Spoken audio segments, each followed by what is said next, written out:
นะนำแน่อยากเสริมนมให้ลูกต้องเสริมนมตัวใดน้องได้5 เดือนไปแล้วแม่มันขึ้นอยู่กับว่าลูกของเขานะแล้วกินนมตัวใดถือถ้าหากว่าแม่อยากเน้นเพิ่มน้ำหนักเนาะแนะนำเป็นนม S26 เนาะนม S26 เนาะถ้าว่าแม่เน้นเพิ่มน้ำหนักเนาะเน้นบำรุงสมองแม่แนะนำเป็นไฮคิวใช่ไหมเนาะถ้าหากว่าเน้นในเรื่องระบบขับถ่ายแม่แนะนำเป็นไฮคิวกล่องสีฟ้าเนาะแบบนี้เลยก็คือกล่องสีฟ้าและยังมีอีกดูเมกนมดูเมกเนาะและยังมีอีกคือเล็กโตเยนแบบนี้เลยนี่เนาะอันนี้คือ3ตัวนี้เนี่ยคือเน้นในเรื่องของระบบขับถ่ายของลูกน้อยเนาะ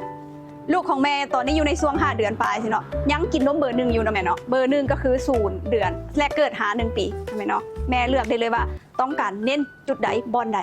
ตัดสินใจได้เลยทั้งนี้ทั้งนั้นก็ขึ้นอยู่กับว่าลูกของเขานะกินนมตัวใดถึกเนาะถ้ากินตัวใดถึกแม่ก็กินตัวนั้นเลย